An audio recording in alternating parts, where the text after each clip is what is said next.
Welcome friend to the village of serenity, a place of wisdom and perfect dharma. In a secluded village nestled by a flowing river, there lived a young monk named Kenji. Kenji was earnest and dedicated, but he carried a heavy burden, the constant need for perfection.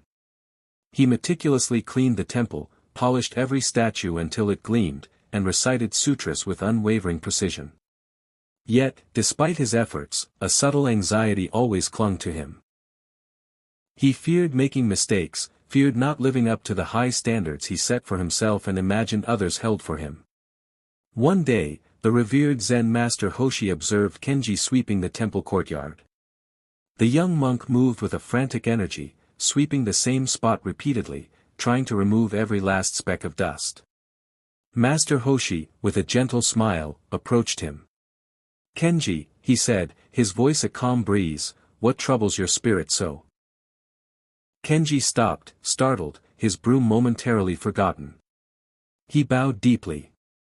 "Master, I strive for perfection in all things, yet peace eludes me. I worry that my efforts are never enough, that I overlook something, that I am not truly worthy." Master Hoshi nodded, his gaze compassionate. "Come," he said, "let us sit by the river." They sat on a smooth, river-worn stone, the steady rush of the water a natural mantra. Master Hoshi picked up a small, unusually shaped pebble from the bank. "Kenji," he began, holding out the pebble, "this stone is unique, is it not? Imagine if you spent your entire life trying to make it perfectly round, perfectly smooth, just like all the other stones in the river. You would scrub it, sand it, constantly trying to force it into a shape it was never meant to be. You would be perpetually frustrated, and the stone itself would lose its distinct beauty." Kenji looked at the pebble, then back at his master, a flicker of understanding dawning in his eyes.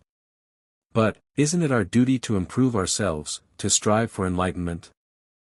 he asked, still wrestling with his ingrained beliefs. Master Hoshi smiled. "Indeed, Kenji. But there is a difference between striving with intention and grasping with desperation. When you grasp, you tighten your grip, not just on the goal, but on the fear of not achieving it. You cling to the idea of perfection, and that clinging becomes the very thing that prevents you from seeing the perfection already present." The master then opened his hand and let the pebble drop back into the river, where it disappeared into the flowing water, becoming one with its natural environment. "Look at the river, Kenji," Master Hoshi continued. "It flows effortlessly, curving around obstacles, carrying leaves and branches downstream. It does not cling to the water that has passed, nor does it worry about the water yet to come. It simply is, in constant motion, ever-changing, yet always itself. The river lets go of every drop, allowing it to move on, and in doing so, it sustains life and finds its own path." Kenji watched the water, mesmerized by its ceaseless, graceful movement. He began to feel a lightness he hadn't experienced in years.